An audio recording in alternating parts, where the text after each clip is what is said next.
Hello friends, Assalamu alaikum and welcome to South Story. کیا واقعی امام مہدی علیہ السلام ملک شام میں پیدا ہو چکے ہیں؟ کیا 2025 ہی ظہور امام مہدی کا سال ہے؟ آج کی اس ویڈیو میں ہم انہی سب سوالوں کے جوابات جاننے کی کوشش کریں گے۔ ویڈیو کو اینڈ تک لازمی دیکھیے گا اور اسے لائک اور اپنے اس چینل ساؤتھ سٹوری کو سبسکرائب کرنا نہ بھولیے گا۔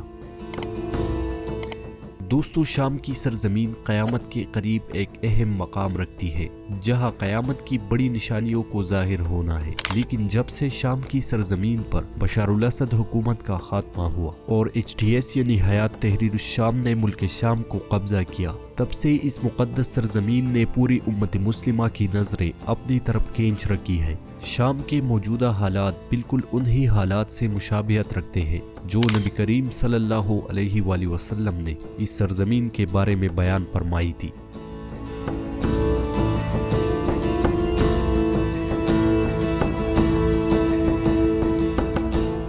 لیکن امام مہدی علیہ السلام شام میں پیدا ہو چکے ہیں، ان دعووں کا حقیقت سے کوئی تعلق ہی نہیں ہے، کیونکہ امام مہدی علیہ السلام کی پیدائش کی جگہ کے بارے میں حدیث خاموش نظر آتی ہے اور اس کا علم صرف اللہ ہی کے پاس ہے۔ حدیث امام مہدی علیہ السلام کے بارے میں یہ ضرور کہتی ہے کہ امام مہدی علیہ السلام کو خود بھی معلوم نہیں ہوگا کہ وہ مہدی ہے، بلکہ اللہ تعالیٰ اس کی رہنمائی ایک ہی رات میں کر دیں گے اور تب آپ کی عمر 40 سال ہوگی۔ دوستو، شاید امام مہدی علیہ السلام پیدا ہو چکے ہو، اللہ ہی بہتر جانتا ہے، لیکن آپ کی ظہور کی جو نشانیاں حضور صلی اللہ علیہ وسلم نے بتائی تھی، ان میں سے بہت سے چھوٹی بڑی نشانیاں پوری ہو چکی ہے، جیسا کہ فلسطین، لبنان اور شام میں خونریز جنگوں کا ہونا، عرب کے چرواہوں کا ایک دوسرے کے ساتھ لمبی لمبی عمارتوں میں مقابلہ کرنا، عرب کی صحرائی سرزمین پر بارشوں اور ہریالی کا ہونا، بے حیائی کا عام ہونا، ظلم اور جبر، دھوکے بازی، جھوٹ، فریب،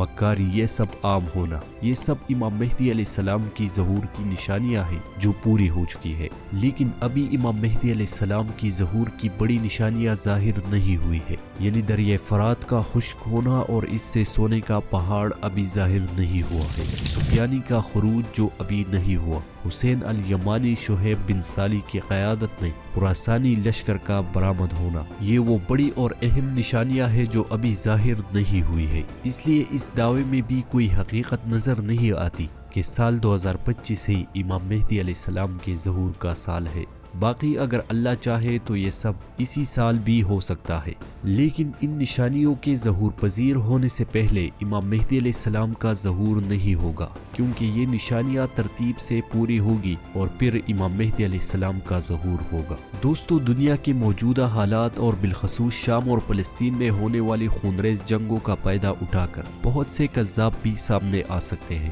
جو امام مہدی ہونے کا دعویٰ کر سکتے ہیں، اور بہت سے کم علم مسلمانوں کو گمراہ کر سکتے ہیں، اور تاریخ ایسے کذابوں سے بری پڑی ہے۔ دوستو، جب امام مہدی علیہ السلام کا ظہور ہو جائے گا، تب سفیانی ایک لشکر آپ علیہ السلام کو قتل کرنے کی غرض سے روانہ کر دے گا، تو اللہ تعالیٰ اس لشکر کو مقام بیدا میں دنسا دے گا۔ تب لوگوں کو علم ہو جائے گا کہ امام مہدی علیہ السلام کا ظہور ہو چکا ہے، اور یہی امام مہدی علیہ السلام کی پہچان کی سب سے بڑی اور اہم نشانی ہے۔ آپ کی پہچان کی ایک اور نشانی یہ بھی ہے کہ آسمان سے ایک منادی کی آواز آئے گی کہ یہی اللہ کا بھیجا ہوا خلیفہ مہدی ہے اور اس کے ہاتھ پر بیعت کرو۔ دوستو، ان سب نشانیوں کے ظاہر ہونے سے پہلے اگر کوئی یہ دعویٰ کرے کہ امام مہدی علیہ السلام کا ظہور ہو چکا ہے، یا مہدی ہونے کا دعویٰ کرے، یا امام مہدی علیہ السلام کے ظہور کا سال بتائے، تو ایسے شخص کے باتوں پر یقین کرنے سے پہلے علماء کرام سے رجوع کیا کریں، ورنہ فتنوں کے اس دور میں آپ اپنے ایمان سے ہاتھ دھو سکتے ہیں۔ امام مہدی علیہ السلام کے ظہور کے سال کے بارے میں علم صرف اللہ تعالیٰ ہی کو ہے،